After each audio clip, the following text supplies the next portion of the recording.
आप उनसे पूछ रहे हो जिनके पास जिनको ना जीडीपी के बारे में पता है। आप बदल के जीडीपी के बारे में, जीएसटी के बारे में जो भी पता है, आप उनसे पूछ रहे हो। देश पे 105 लाख भाई आप बहुत तेज हो रहे हो। फिर जाके अमेरिका देख लो, अमेरिका जापान इनके पास ट्रिलियन का कर्जा है, फिर भी पता हो आज जो देखो आप अपने पैसे से कभी बढ़ नहीं सकते आगे। अगर आपको आगे बढ़ना है ना तो दूसरों का पैसा ही लगता है।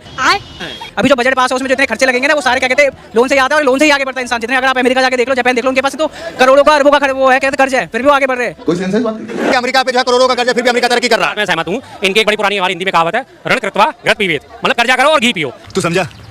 रही बात अमेरिका की, भाई साहब अमेरिका अगर आज की डेट में अपनी गिनती की 3 कंपनियां है ना, उसकी एप्पल हो गई, उसकी गूगल हो गया और उसकी माइक्रोसॉफ्ट हो गई, ये मात्र 3 कंपनियों को अगर वो जोड़ ले तो तीनों कंपनियों से वो अपना 1 मिनट में कर्जा उतारते हैं। और अभी तो रुको, रही बात अमेरिका की, अमेरिका के बैंक कितने दिवालिया हुए थे?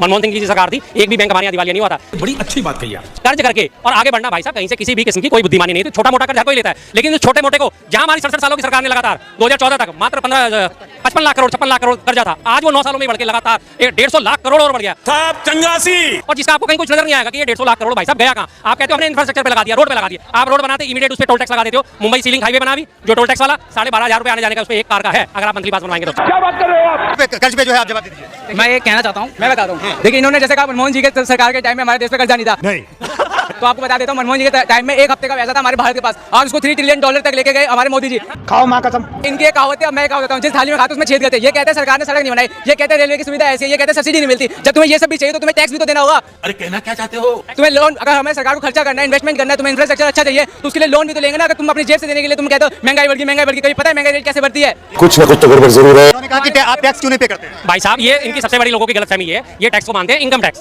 जो बंदा इनकम टैक्स दे रहा है इसका इनके हिसाब से वो ही टैक्स दे रहा है। क्या बढ़िया था गुरु। टैक्स जाता है, ब्रेड में भी टैक्स जाता है। उसको समझाओ आप, वो इसी का तो काउंटर कर खुद अपने आओ। यही मैं कह रहा हूँ कि आप कौन है ये लोग? मैं ये नहीं कह रहा कि टैक्स नहीं देते। मैं ये कह रहा हूँ कि जो बंदे कहते हैं ना महंगाई क्यों बढ़ती है तो वो इसी रीजन से बढ़ती है। तुम्हें इंफ्रास्ट्रक्चर देख लो भाई, पार्टी बदल लिया साला। लेकिन सर एक सवाल है कि मोदी सरकार ने ये कहा था कि हमारी सरकार बनेगी तो हम महंगाई कम करेंगे, हम लोगों को रोजगार देंगे, लोगों को शिक्षा देंगे। तो महंगाई कहाँ कम हो रही है? महंगाई तो बढ़ती जा रही है। चीटिंग करता है तू। आबादी कम हो रही है, आप लोगों से आबादी कम नहीं हो रही। 4 बच्चे कर रहे हो, 6 बच्चे कर रहे हो, आबादी कम हो रही है आपसे। आप पढ़ते भाई बहन है। सुनिए 2 ही है, आप पढ़ते लिखते तो होनी कोई भी 12वीं मुश्किल से पास होते हैं, मुश्किल से। अब आप सोचते हो कि आप यहाँ झंडा कर लोगे? चूतिया बनाया तुमको। अमेरिका में जाके देखो सारे पढ़े लिखे होते हैं भाई, वो पढ़ते हैं। आप पढ़ते होनी, आप सोचते हो चाइना के पास भी है सर पढ़े लिखे हैं, तो चाइना उनके पास पढ़ते लिखे, हमारे पास दिमाग नहीं है, हमारे पास दिमाग नहीं है। उनके पास 1 पॉलिसी है, कुछ भी 1 पॉलिसी रूल है, एक ही बच्चा, जितने भी परिवार में एक ही बच्चा होगा, 1 पॉलिसी है। अगर यहाँ लगा देना तो यहाँ पे क्या कहते हैं सारे के सारे रोड पे आ जाएंगे लड़ने के लिए कि क्यों गवर्नमेंट ने बैन लगाया। गुटखा से ना देश की कमाई नहीं होती, उससे ज्यादा उसको सफाई करने में लग जाता है। अगर आप ये चीजें जानेंगे तो आप अगर खुद से भी चीजें लेंगे ना तो कभी कर्जा नहीं आएगा देश पे। इतने तेजस्वी लोग हैं हमारे पास। ये बहुत बड़ा व्हाट्सएप ज्ञान है कि जितने की कमाई नहीं होती इतना थूकने में लग जाता है। तो भाई साहब दोनों चीजें बंद कर दो ना यार। यही नहीं, अभी और सुनिए, कोई भी चीज जो भी है वो चल रही है और सरकारें खुद प्रमोट करती है। अगर इसी चीज से दिक्कत है तो शराब हर स्टेट में, गुजरात और बिहार को छोड़कर शराब सब जगह बिकती है।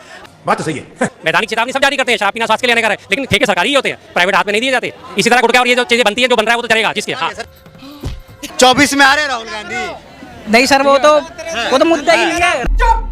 देखिए राहुल गांधी की सरकार जो स्टार्ट हुई थी इंदिरा गांधी से, इंदिरा गांधी ने स्टार्ट जो किया कांग्रेस को, इंदिरा गांधी समय इमरजेंसी लगी थी, अगर आपको पता होगा, आपातकालीन स्थिति लगा दी गई थी। अबे जल्दी बोल। इमरजेंसी उसने 1976 में लगाई थी, अगर आपको पता होगा तो, ठीक है। और उसका जो बेटा उस समय राजीव गांधी था, उसने सबसे बड़ी गलती की थी, जो लोगों के साथ नसबंदी करवाई थी, जो कि काफी को पता ही नहीं था। 200 रुपए दे और 50 रुपए का डोनेट। बहुत बढ़िया ज्ञान है। आगे और सुनिए, थोड़ा सा और सुनिए। कैसा लगा मेरा मजाक? इमरजेंसी जो इंदिरा गांधी के समय में लगा। हाँ नसबंदी जो आप कह रहे हैं ना वो इंदिरा गांधी के समय। हाँ तो इंदिरा गांधी के समय उनके बेटे जी ने लगवाया था। छात्रों को राजनीति से दूर रहना चाहिए। और अभी जो राहुल गांधी है उसका जो उद्देश्य है वो ये है कि मोदी को नीचा दिखाते हुए खुद को आगे ले जाना। अच्छा, वो क्या करता है अभी वो इलेक्शन में, अभी मतलब कोई फेम पे नहीं है कि अभी कोई पीएम नहीं है ना सीएम है, पर वो इस तरीके से वादे कर देता है लोगों को कि हम ये फ्री करा देंगे, आपके मोदी ने कुछ नहीं कराया। कहाँ से आते? पर जब उसके घर की सरकार थी तब उसने क्या किया आप देखेंगे। इंदिरा गांधी एयरपोर्ट है, इंदिरा गांधी टर्मिनल है, क्या क्या भाई इंदिरा गांधी कोई ऐसा ट्रस्ट है जो चल रहा है? अच्छा है मैं अंधा हूं। आप तो कह रहे हैं कि इंदिरा गांधी एयरपोर्ट है, इंदिरा गांधी टर्मिनल है, फिर क्या किया? कैसे कैसे लोग रहते हैं यार। मैंने आपको बताया ना, ये अभी थोड़ी देर पहले आपसे मेरी बात हो रही थी ना कि व्हाट्सएप पे ज्ञान आता है, पढ़ा और बस, उसके बाद डिटेल जाने की एक्सपेंड करने की बिल्कुल जरूरत नहीं। तुमसे ना हो पाएगा। भाई साहब बता रहे कि राजीव गांधी जी ने नसबंदी शुरू कर दी 1976 में, मैंने लगाई। इतना बढ़िया ज्ञानी अगर मिला हुआ है तो ये तो बहुत महान ज्ञानी है। इनके आगे मेरी क्या औकात यार। देखा आपने लापरवाही का नतीजा। खत्म।